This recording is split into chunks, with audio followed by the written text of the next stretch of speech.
Pernah nggak sih lagi asik-asik nonton atau kerja tiba-tiba cepret, listrik padam? Pasti kesel banget kan? Nah, di balik layar, sebenarnya ada pertarungan yang terjadi setiap detik buat mencegah hal itu.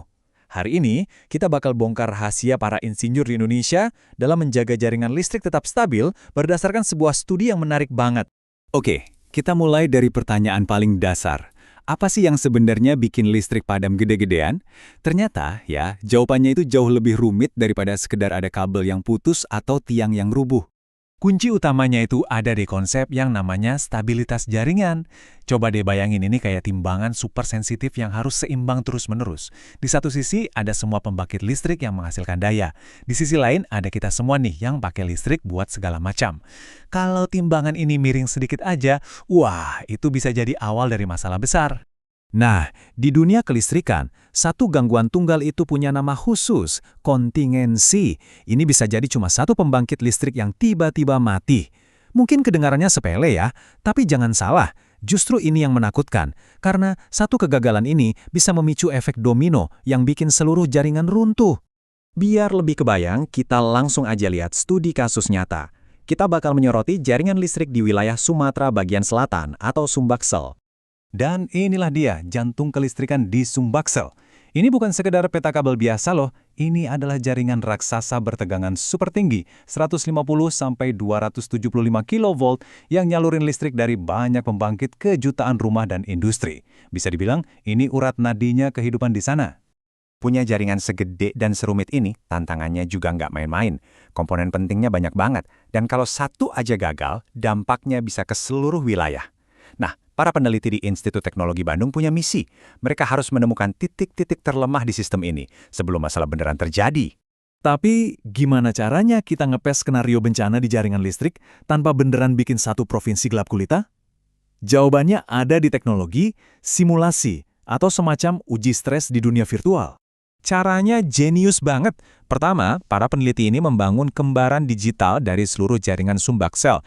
Jadi persis sama tapi di dalam komputer. Lalu, di dunia virtual ini, mereka sengaja menciptakan skenario-skenario terburuk. Misalnya, gimana kalau pembangkit listrik utama tiba-tiba mati?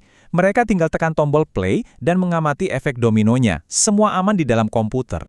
Penulis penelitiannya sendiri, Fajar Khairuddin Kurniawan, menjelaskan tujuannya dengan sangat baik. Penelitian ini pada dasarnya menjadi detektif digital. Misinya adalah menemukan kontingensi kritis atau titik-titik lemah yang paling berpotensi meruntuhkan seluruh sistem. Jadi apa yang mereka temukan? Ayo kita lihat tautan-tautan terlemah mana yang berhasil diungkap oleh simulasi ini. Dan inilah hasilnya. Simulasi ini menemukan 3 skenario kiamat kecil buat jaringan Sumbaksel. Misalnya, matinya satu pembangkit panas bumi yang vital. Atau lebih parah lagi, 2 pembangkit uap raksasa mati barengan.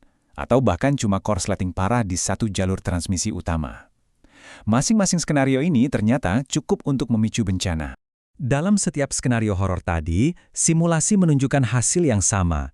Frekuensi dan tegangan jaringan, kita anggap saja ini seperti detak jantung dan tekanan darah sistem, langsung anjlok drastis. Ini adalah sinyal bahaya merah, tanda bahwa keruntuhan total sudah di depan mata. Untungnya, penelitian ini nggak cuma nemuin masalah, tapi juga menganalisis solusinya.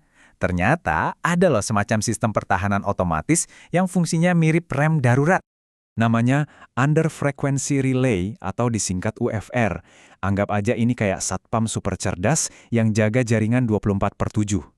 Begitu si UFR ini merasakan detak jantung jaringan mulai melemah, dia bakal ngambil keputusan sulit dalam hitungan milidetik, mengorbankan pasokan listrik di sebagian kecil area demi menyelamatkan seluruh jaringan dari padam total. Pengorbanan kecil untuk mencegah bencana besar. Perbedaannya itu drastis banget, kiri dan kanan. Tanpa UFR, frekuensi bakal terus anjlok, nggak terkendali, dan ujung-ujungnya padam total.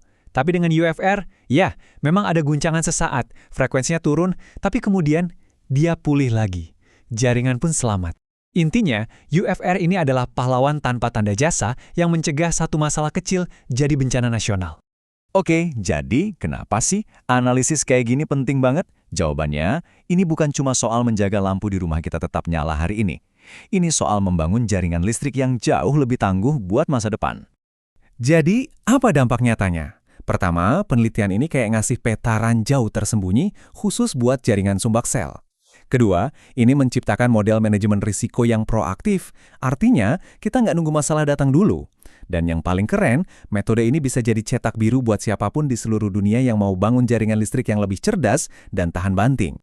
Pada akhirnya, ya, ini intinya.